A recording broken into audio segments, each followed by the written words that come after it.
ओम नमः सिद्धिभ्य। नमो नमः सत्तुहितंकराय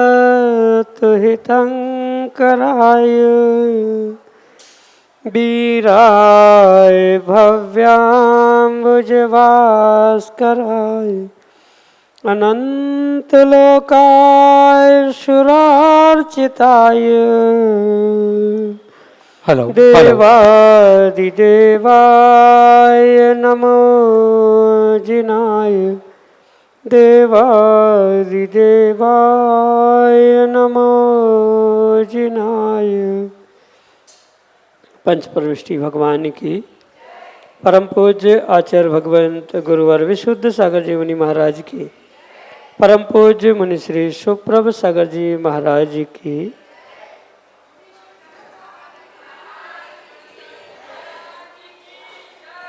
निर्विकल्प मन साक्षात सुख का आधार और उस मन की निर्विकल्पता के प्राप्ति की अनूठी विधा प्रदान कर रहे हैं परम पूज्य मुनि श्री सुप्रभ सागर जी महाराज।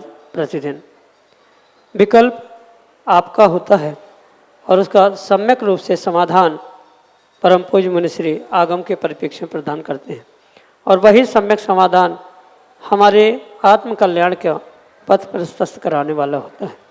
ऐसे आत्म कल्याण की वह अनूठी विधा प्रारंभ करते हैं और आज के पहले विकल्प के लिए सौ मालती महाजन बसमत हिंगोली महाराष्ट्र से। दोनों मुनिराज के चरणों में कोटि कोटि नमन, कोटि कोटि वंदन। नमोस्तु स्वामी, नमोस्तु नमोस्तु। चक्रवर्ती शलाका पुरुष होते हुए भी ए म्लेच्छ कन्या से का साथ शादी क्यों करते? मेरा शंका का समाधान करिए। ओम नमः सिद्धम। परम पूज्य आचार्य भगवान गुरुवर विशुद्ध सागर जी महाराज जी के परम पूज्य मुनि श्री सुप्रभ सागर जी महाराज जी की। यह सत्य है कि चक्रवर्ती शलाखा पुरुषों में से एक है। आने वाले समय में या उसी पर्याय से वह कर्मों की निर्जरा करते हुए अरहंत सिद्ध बनेगा, पर साथ में उनके अन्य भी कुछ नियोग होते हैं। क्योंकि चक्रवर्ती पद श्रेष्ठ पुण्य के और बहुत तीव्र पुण्य के उदय से ही प्राप्त होता है। सामान्य जीवों को यह प्राप्त होना संभव है। साथ में जो उनके नियोग रूप कथन है, जैसे वह इच्छा करे अथवा ना करे उसके लिए 96,000 रानियों का प्राप्त होना, उनमें से कुछ एक म्लेच्छ खंड की होना, ये भी उसका नियोग ही हुआ करता है। और नियोग से ही बहुत सारे कार्य महापुरुषों के शलाका पुरुषों के हुआ करते हैं। उनमें से ही एक कार्य है शलाका पुरुष का यानी चक्रवर्ती का कि किसी म्लेच्छ कन्या के साथ वो जो विवाह है उनके नियोग है, उनको उस म्लेच्छ खंड को जीतने के लिए जाना ही पड़ता है।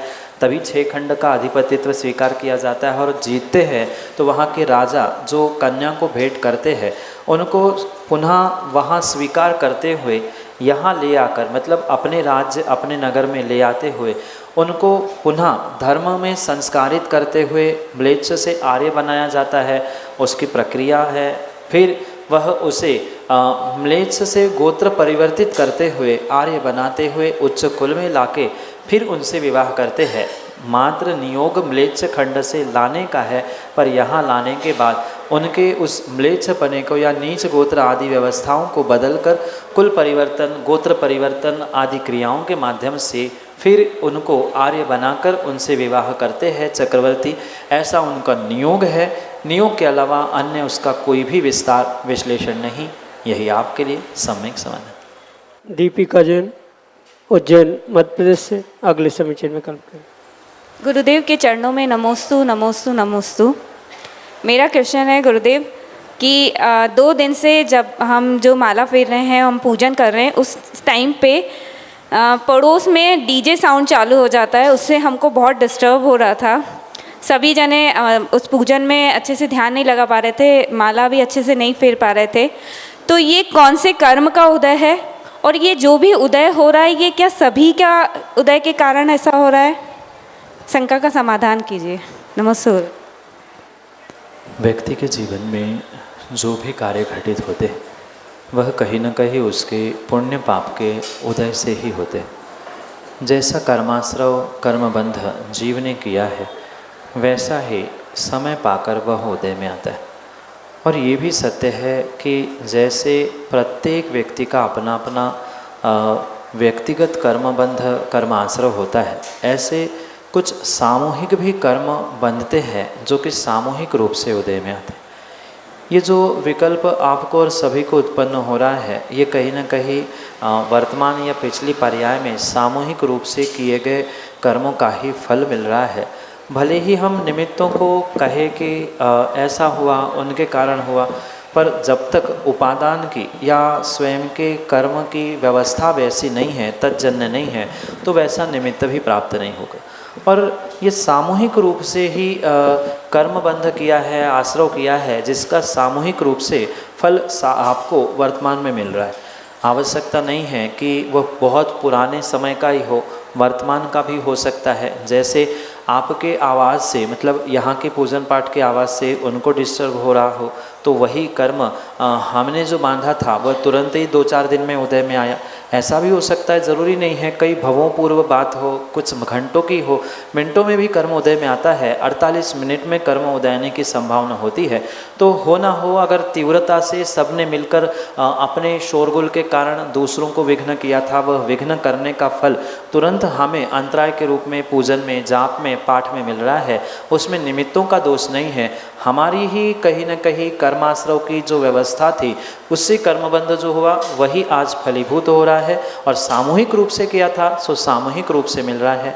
यही आपके लिए सम्यक समझ। प्रेमचंद जैन विदिशा मध्य प्रदेश से अगले समीचीन में कल्प करें। महाराज श्री, आज मैंने पैदल मतलब मेरा 2.5 महीना हो गया मुझे, जब से मैंने मतलब गाड़ी का त्याग किया है चलाने का, और चप्पल आदि छोड़ा मैंने। मैं आपके चरणों में ये सब नियम लेता हूँ कि आज से मैं 2.5 महीने से मैं चल रहा है मेरा कि मैं नहीं पहनूंगा। अब मैंने ज़िंदगी भर के लिए त्याग किया है। और मैंने सोना, चमड़ा और चाय 1970 से बाजार की चीज़ों का त्याग किया है। चल संपत्ति का त्याग किया सिर्फ पेंशन छोड़ करके। तो अब मुझे क्या करना है, मैं आपका मार्गदर्शन चाहता हूँ। नमस्ते महाराज जी। ये बहुत श्रेष्ठ कार्य आपने किया है। इस ढलती उम्र में क्रम से अपने जीवन में नियमों को प्राप्त करना, संकल्प प्राप्त करना, परिग्रह परमाणु को प्राप्त करना, कुछ अनावश्यक परिग्रह का त्याग करना, ये विरले ही पुण्यात्मा जीव कर पाते हैं। और ये कार्य आपने इस उम्र में किया है, वास्तव में प्रशंसनीय कार्य है। पर मात्र इतना करके आप खुश मत हो जाए कि हमने बहुत कुछ किया या हमें इतने से काम बनेगा। क्रम से और भी जितना जितना गुरु का मार्गदर्शन मिलता रहे, मार्गदर्शन, स्वयं की शक्ति आदि समझते हुए और भी बहुत सारी वस्तुओं का परित्याग आप करते जा सकते। मतलब जैसे चल अचल संपत्ति का तो आपने, प्रॉपर्टी का तो त्याग कर ही लिया है, उसके अलावा भी जो सामग्री आप अपने पास रखना चाहते हैं उनकी भी एक लिस्ट बना ली जाए। भोजन के विषय में भी आप संकल्पबद्ध हो सकते हैं कि ये तो नियम शायद होगा ही कि दिन में 1 बार 2 बार या एक जैसा भी लेना है, तो उसमें भी कितने अनाज लेना, कितने हरी लेना, कितने बार लेना आदि सबका संकल्प वहाँ पर किया जा सकता है। साथ में ये भी ध्यान रखें कि इस विषय में और गुरु का मार्गदर्शन प्राप्त करते हुए ये बात अवश्य समझे कि जो संकल्प आपने पूर्व में किए हैं वह गुरु के पास प्रस्तापित करें या गुरु को बताएं और उसके बाद फिर गुरु और आपके लिए मार्गदर्शन बता सकते, क्योंकि चंद 2-4 नियम पता होने से आगे का पूर्ण मार्गदर्शन नहीं हो सकता। साथ में आगे प्रतिमा लेकर आगे बढ़ना है, किस प्रकार से अपनी शक्ति है ये गुरु के पास रहकर ही हम अनुभूत कर सकते हैं। कुछ दिन उसका अभ्यास किया जाए, अभ्यास करते करते उसमें गुरु के मार्गदर्शन के अनुसार वृद्धि करने का प्रयास करें, जिससे आने वाला जीवन, आने वाला समय भी आपका अवश्य ही समृद्ध और विशाल हो सकता है। तो जैसा ही समय पर्युषण के बाद आपको मिले, गुरु के पास समय लेकर पहुँचे, वहाँ आपने आज तक लिए गए नियम, आगे बढ़ने की भावना और गुरु का मार्गदर्शन आदि लेते हुए नियमों में और वृद्धि करें, संकल्प दिन ब दिन बढ़ाते जाए, यही आपके लिए सम्यक समाधान। विशेष जैन, रानीपुर, झांसी, उत्तर प्रदेश से अगले समीचीन विकल्प करें। नमोस्तु नमोस्तु नमोस्तु। भगवान, मेरा विकल्प ये है कि अपन किसी साहूकार से पैसे उधार लेकर दान देते हैं और अपन उसको वापस दे देते हैं, तो उस दान का पुण्य साहूकार को लगेगा कि अपन को लगेगा? नमोस्तु भगवान, नमोस्तु नमोस्तु। सबसे पहली बात तो ये है कि दान स्वयं के ही द्रव्य का होता है। कभी भी किसी भी प्रकार से ऋण लेकर, कर्जा लेकर या दूसरे से उधार मांगकर दान नहीं दिया जाता। स्वाभाविक सी बात है, धन जिसका होगा, द्रव्य जिसका होगा, फल कहीं ना कहीं इनडायरेक्टली उससे ही लगेगा। ठीक है, आपके माध्यम से दान हुआ है, कुछ प्रतिशत आपके शुभ भावों का, आपके शुभ क्रियाओं का आपको फल तो मिलेगा, पर द्रव्य जिसका था, धन जिसका था, पूर्ण रूप से फल उसी व्यक्ति को लगेगा, क्योंकि धन उसका ही आपने प्रयोग किया है। भले ही आपके भाव थे कि मैं दे रहा हूँ, आपने मात्र देने का काम किया है, एक से लेकर दूसरे को, तो आप बीच का एक इंटरमीडिएट के रूप में कार्य अपना मान सकते हैं। वहाँ उस दान के लिए अपनी अनुमोदना कारित के रूप में स्वीकार कर सकते हैं, पर साक्षात कृत का यानी दान करने का फल तो उसी व्यक्ति को मिल सकता है जिसका वह द्रव्य है, और ऐसा द्रव्य जो दूसरे से लिया गया है वह फल उसी को देगा। जब आगम में स्पष्ट निषेध है किसी दूसरे से उधार लेकर या कर्जा लेकर दान देने का, तो उसे उसी प्रकार से समझने की आवश्यकता है और वैसा ही करने की आवश्यकता है, क्योंकि स्वयं के उपकार के लिए ही स्वयं की जितनी शक्ति है उतना ही देना चाहिए। आगम में स्पष्ट कहा है, शक्तितस् त्याग शक्तितस् तप, शक्ति के अनुसार ही त्याग करना चाहिए। भले ही प्रतिदिन 1-1 रुपया भी दान किया जा रहा है तो वो श्रेष्ठ है, लाखों करोड़ों की बोली किस्तों में जीवन भर चुकाने की अपेक्षा से, दूसरों से उधार लेके चुकाने से, जो जितना वर्तमान में अपने पास है उसको ही लेकर दे, नहीं है तो स्वयं समर्थ होने के बाद देने का प्रयास करें, अन्यथा पूर्ण रूप से फल आपको नहीं मिलेगा। ठीक है, उसका पाप भी नहीं लग रहा है, पर जो विशेष पुण्य आपको आपके स्वयं के वस्तु के दान का लगने वाला था वो वहाँ नहीं लगेगा, जिसका द्रव्य फल उसको मिलेगा। यही आपके लिए सम्यक समझ। सव्य जैन, नवागढ़, गुरुकुल से अगले समीचीन विकल्प के लिए। बोलिए मुनि श्री 108 प्रभ सागर जी महाराज की जय। मुनि जी प्रणत सागर जी महाराज की जय। मैं दोनों मुनियों के चरणों में मेरा नमोस्तु। मैं नवागढ़ गुरुकुलम का छात्र हूँ। मेरी यह शंका है कि जो महोत्सव में हवन होते हैं उसमें जो जीव घात होता है उसमें हमें दोष लगता है या नहीं लगता है, तो उसे हमें कैसे मिटाना चाहिए? नमो सूर्य। ये बात बहुत अच्छे से समझनी होगी कि पूजन, पाठ, यात्रा, महोत्सव, दान, अनुष्ठान आदि के निमित्त से श्रावकों को जो दोष, पाप, कर्मों का आश्रय हो रहा है, वहाँ आगम की व्यवस्था को विवेकपूर्वक और बहुत ही विवेकपूर्वक समझने की आवश्यकता है। क्योंकि आप श्रावक हो, पूर्ण रूप से हिंसा का, सावध्य का आपका त्याग नहीं है। अगर मुनिराज होते तो 9 कोटि से आपके हिंसा का त्याग होता, आप किसी भी प्रकार से कोई पूजा, यज्ञ, हवन आदि नहीं कर सकते थे, पर चूँकि श्रावक है, श्रावक के लिए ये पूजा पाठ करना, द्रव्य को प्राशुक करना आदि ये सब कुछ विधि विधान अवश्य ही लिखे जाते। ये समंतभद्र स्वामी के स्वयंभू स्तोत्र की अपेक्षा से उनके वक्तव्य को समझते हुए निर्णय करने की आवश्यकता है कि सावध्य लेशो बहुपुण्य रासम दोषाय नालम कणिका विशेष न दूषिका से शीत शिवाम भुरा से। आचार्य भगवंत यहाँ पे कहते हैं कि बहुत बड़े समुद्र में जैसे एक छोटा सा जहर का कण मिलने पर वह समुद्र कभी भी जहरीला नहीं होता है, अपितु वह पानी की प्रचुरता के कारण से वह जहर भी डाइल्यूट हो जाता है और उसका प्रभाव नष्ट हो जाता है। बिल्कुल ऐसा ही जो देव शास्त्र गुरु के निमित्त से, सच्चे देव शास्त्र गुरु के निमित्त से अनुष्ठान, महोत्सव, प्रतिदिन की पूजा पाठ आदि के निमित्त से जो सावध्य हो रहा है, कथनचित जो हिंसा कार्य हो रहा है, वह हिंसा कार्य या सावध्य कार्य बिल्कुल वैसा ही होता है जैसे समुद्र में मिले हुए एक बूंद जहर की भांति। क्योंकि श्रावक है और श्रावक अगर इन सावध्य क्रियाओं को विवेकपूर्वक नहीं करता है तो फिर उसको करने वाला कौन होगा? फिर उसको पूरी पूजा पाठ, अनुष्ठान, महोत्सव इन क्रियाओं को छोड़ ही देना होगा। तो ये ध्यान रखें, इन क्रियाओं को अगर विवेक से किया है वहाँ जीवों के घात का, हिंसा का किंचित भी अभिप्राय नहीं है। और ऐसे अभिप्राय से रहित होते हुए जो ये सावध्य हुआ है, जो हिंसा हुई है, वह आपके प्रशस्त भावों से पुण्य रूप फलीभूत होने की पूर्ण संभावना है अगर आपका विवेक उन क्रियाओं के साथ है तो। मतलब आपने पूजा पाठ की, हवन किया, उसके निमित्त से आपने जो भाव बनाए थे वह श्रेष्ठ भावों से पुण्य मिलने वाला ही था, पर उसमें कुछ अंशों में पानी गर्म करने से, द्रव्य प्रासुक करने से, उसे छानने से या दीप धूप आदि खेने से, आदि प्रज्वलित करने से जो भी आश्रव हो रहा है, ऐसा नहीं है कि आश्रव नहीं हुआ है, आश्रव तो होगा, पर जो आश्रव है उदय में आते समय वह संक्रमित होते हुए पाप प्रकृति भी पुण्य मुख से उदय में आने की संभावना है अगर वहाँ आपके भावों की विशुद्धि है।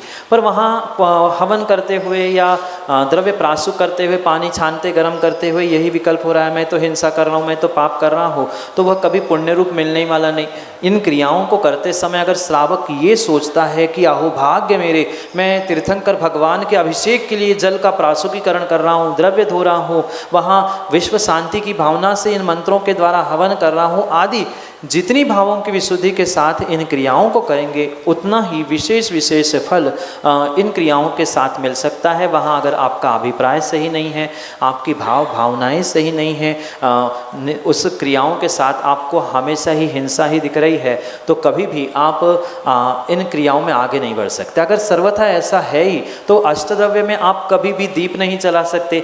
दीप भले ही आपने चटक को पीला करते हुए, नैवेद्य को पीला करते हुए चटक को दीप करके चढ़ा रहे हैं, पर वहाँ दीप में भी संकल्प तो दीप ही का है। जैसे वो कथा शायद आपने सुनी होगी कि मुर्गा की बलि चढ़ाने की जगह आटे का मुर्गा बनाकर रानी के कहने पर, माँ के कहने पर राजा ने बलि चढ़ाई थी, पर आटे के मुर्गे की बलि चढ़ाते हुए भी उसे उतना ही फल मिला था जितना साक्षात मुर्गे की बलि चढ़ाने में मिलता है। फिर अगर हम उसमें हर द्रव्यों में या दीप धूप में, हवन में हिंसा ही मान ले तो कभी अष्टद्रव्य में 8 द्रव्य हो ही नहीं सकते। दीप और धूप चढ़ाने की आवश्यकता ही नहीं है, वहाँ दोनों का छोड़ के ही मात्र 6 ही द्रव्य होने चाहिए थे। भले ही आप चटक चढ़ा रहे हैं, दीप प्रज्वलित नहीं कर रहे, धूप खेते हुए या उसे हवन के रूप में प्रज्वलित नहीं कर रहे हैं, तो भी भाव तो आपके वही है।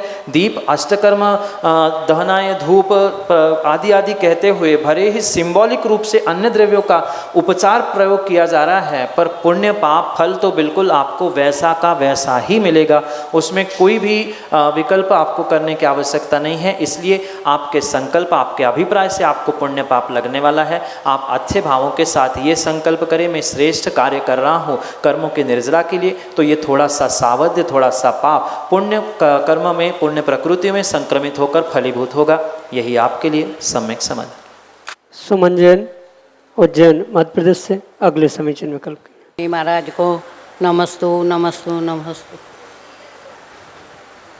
महाराज जी, मेरा प्रश्न ये है कि सामायिक करने से क्या लाभ होता है और प्रतिक्रमण करने से रोज़ रोज़ क्या लाभ होता है, और संस्कृत का प्रतिक्रमण में लाभ क्या होता है और हिंदी के प्रतिक्रमण में क्या लाभ होता है? आज तक अब तक किए गए दोषों का प्रक्षालन के रूप में प्रतिक्रमण करना, ये एक प्रायश्चित कहा जाता है। दिन भर में, रात भर में या अन्य भी समय में, यानी 15 दिन में, महीनों में जो भी दोष व्रतों में अतिचार अनाचार लगते हैं, उनका प्रक्षालन, उन दोषों से बचने के लिए जीव तत्सम इच्छा में दुक्कड़म करते हुए प्रतिक्रमण करता है। ये जब भी दोष मेरे मिथ्या हो, आदि कहना ये प्रतिक्रमण कहलाता है।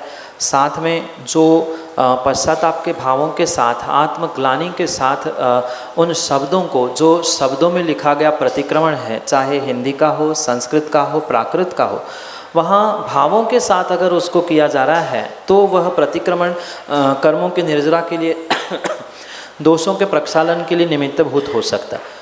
और जैसे ही दोषों की सफाई हो गई या दोषों का प्रक्षालन हो गया, दोषों के प्रक्षालन के उपरांत जीव अपने समता परिणामों के साथ आत्मरुद्ध परिणामों का त्याग करते हुए आत्मा को समझने का, देवशास्त्र गुरु की आराधना करने का जो प्रयास करता है उसे ही सामायिक कहा जाता है। आत्मरुद्र परित्याग तद्धि सामायिकम मतम, समता में सर्वभूतेषु संयम शुभ भावना, आत्मरुद्र परित्याग तद्धि सामायिक मतम। आचार्य भगवान कहते हैं कि सभी जीवों के प्रति समता भाव रखते हुए राग द्वेष का परित्याग करना, अपने आत्मरौद्र परिणामों से अपने आप को बचाना, यही सामायिक होती है। और ये विशेष रूप से समझिए कि सामायिक में बहुत सारी क्रिया की जा सकती है, पर मुख्यतः ध्यान, जप, जाप, चिंतन आदि क्रियाएं को महत्व दिया जाता है। ग्रंथों का पढ़ना, स्वाध्याय किसी प्रकार से सामायिक में स्वीकार नहीं किया जा सकता। जो प्रतिक्रमण के माध्यम से जीव ने अपने दोषों का प्रक्षालन किया, अब दोषों के प्रक्षालन के बाद यानी आत्मा की साफ सफाई के बाद उस आत्मा में स्थिर हो जाना, आत्मा का निर्णय करना, आत्मा को समझना, आत्मा के बारे में चिंतन करना, 12 भावना, 16 करण भावना आदि के बारे में विचार करना, ध्यान आदि करना, ये सामायिक का स्वरूप है। और प्रतिदिन करने से प्रतिदिन के दोषों का प्रक्षालन प्रतिक्रमण से होगा, और जो दोषों से रहित आपका स्वरूप है उसका चिंतन करने से उसकी पूर्ण रूप से उपलब्धि होने की संभावना है।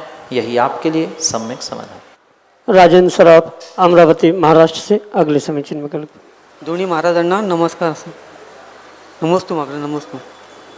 माझ्या घरी प्रतिमा आहेत आणि मी इकडे 10 दिवस इकडे आहे, तर तिकडे अभिषेक पूजन वगैरे होत नाही आहे, तर त्याला मला काही दोष लागतो का त्याचा? भगवान की प्रतिमाओं का अभिषेक पूजन भगवान के लिए नहीं किया जाता, अपितु अपने आप को भगवत्ता प्रकट करने के लिए, पापों का प्रक्षालन करने के लिए किया जाता है। और इसी परिप्रेक्ष्य में ये विशेषता से समझे कि अगर किन्हीं स्थानों पर, जैसे आज भी बहुत बड़े बड़े तीर्थ क्षेत्र है, जैसे मानसम की प्रतिमाएं हैं, उनके तो वर्षों वर्षों अभिषेक नहीं होते।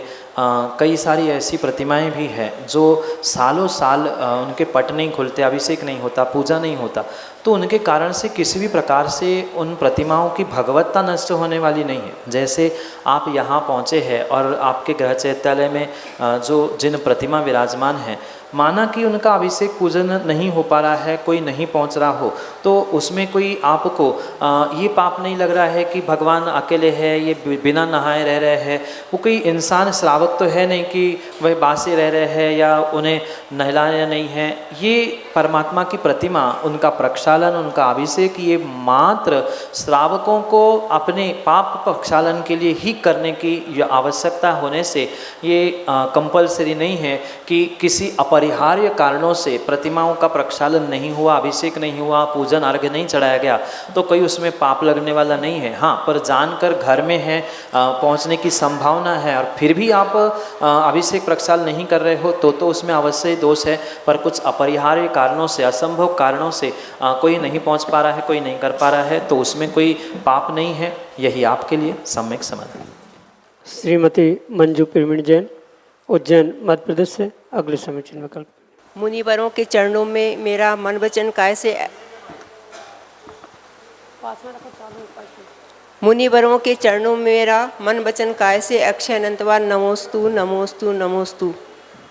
गुरुवर, मेरी जिज्ञासा हर 10 लक्षण पर्व पे उठती है कि अपन वैसे तो 10 लक्षण पर्व पे इंद्रिय संयम, प्राणी संयम पालते हैं और धूप दशमी के दिन सभी मंदिरों में वाहनों पे बैठकर चले जाते हैं और रात रात तक मंदिर के दर्शन करते हैं।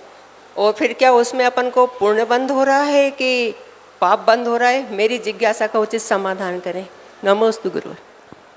दुर्गंधा नाम की एक कन्या ने जो मुनिराज की अवहेलना, अपमान किया, उसके कारण से जो उसका पूर्ण शरीर अगले पर्याय में दुर्गंधमय हुआ था, जब वह निर्ग्रंथ के पास पहुंचकर इस दोष का निवारण पूछती है तब निर्ग्रंथ ने इस सुगंध दशमी व्रत का विशेष व्याख्यान किया।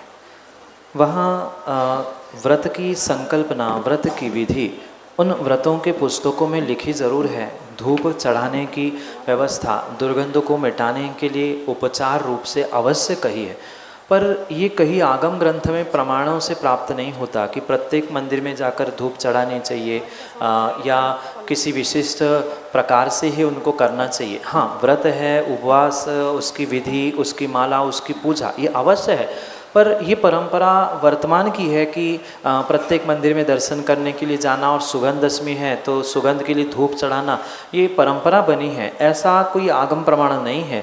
इसलिए ये अवश्य समझे कि ये कार्य सामान्य रूप से अगर हो रहा है तो उसमें कोई भी दोष नहीं है, पर ये भी साथ में विवेक की आवश्यकता है कि किस प्रकार से इन क्रियाओं को आप प्राप्त कर रहे हैं। मतलब जैसे बहुत दूर दूर मंदिर है तो मंदिर तक जाना भी है तो कम से कम इतना विवेक रखे कि कम से कम उसमें हिंसा हो, ऐसा प्रयास करें। नहीं तो बहुत सारे स्थानों पर हमने देखा कि जितनी हिंसा या जितना प्रदर्शन इस सुगंध दशमी के दिन में होता है, संयम के दिन में होता है, उतना शायद अन्य नहीं होता। फिर दूसरा पुनः अनंत चतुर्दशी के दिन भी होता है। तो ये प्रदर्शन का धर्म नहीं है, अपितु जिन दर्शन का धर्म है। विवेक के साथ अगर इन क्रियाओं को किया जा रहा है तो उनमें सर्वथा दोष नहीं, क्योंकि पहले ज़माने में मंदिर पास पास थे, बहुत बड़े बड़े स्थान नहीं थे, या लोग पास के ही मंदिर में पहुंचकर इन व्रतों को, क्रियाओं को करते थे। वर्तमान की परंपरा बदल रही है, क्रिया बदल रही है, स्थान विस्तार को प्राप्त हो रहे हैं। इसलिए वर्तमान के परिप्रेक्ष्य में वाहनों का उपयोग करना सर्वथा निरर्थक नहीं है, पर रात देर रात तक बेरात में जीवों की कितनी क्या कैसी हिंसा हो रही है, क्या भावों का प्रदर्शन, शरीर का प्रदर्शन, प्रदूषण, ये सब कुछ बातें समझते हुए ही इसका निर्णय करना होगा। पर सर्वथा गाड़ी से जाने का निषेध भी इसलिए वर्तमान में नहीं किया जा सकता कि आज प्रतिदिन भी मंदिर में आता है व्यक्ति तो बिना गाड़ी के नहीं आता है। तो फिर इस दिनों में तो विशेष सभी मंदिरों में जाने की परंपरा शुरू हुई है, तो वहाँ एक आदमी सुबह से भी शाम तक निकले तो 10-15 किलोमीटर के आज के बड़े बड़े शहरों में कैसे संभव हो सकता है। ठीक है, इसके लिए फिर उसके उपरांत भावों की विशुद्धि के साथ गुरु के पास पहुंचकर प्रायश्चित वगैरह ले सकते हैं, पर सर्वथा वर्तमान की परंपरा का निषेध भी नहीं किया जा सकता, क्योंकि उसमें कोई सम्यक की हानि तो है नहीं। सम्यक दर्शन की धूप चढ़ाने में, मंदिर के दर्शन करने में तो सम्यक वर्धक क्रिया होने के कारण से उसका निषेध भी नहीं किया जा सकता, पर आगम में प्रमाण से प्राप्त नहीं है, इसलिए ऐसा ही होना चाहिए, बिना करने से पाप लगेगा ऐसा भी नहीं है।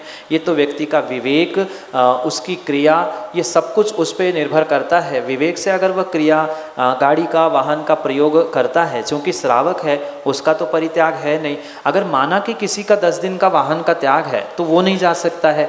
जिसका नहीं है त्याग, वो दुकानदारी करने के लिए, मंदिर के लिए या अन्य कार्यों के लिए अगर गाड़ी का प्रयोग कर रहा है तो मंदिर के लिए गाड़ी से जाने में 10 लक्षण आदि में कोई भी दोष नहीं हो सकता। पर ये भी ध्यान रखे, रात बेरात लंबे समय जहाँ अधिक जीवों की हिंसा हो रही है, ऐसा ना करते हुए दिन दिन में अपना कार्य पूर्ण करे, सभी मंदिरों के दर्शन हो, पर वहाँ मात्र दर्शन हो सकते हैं, प्रदर्शन तो शाम और रात को होते हैं। तो ये निर्णय करते हुए आपको कार्य करना होगा, यही आपके लिए सम्यक समाधि।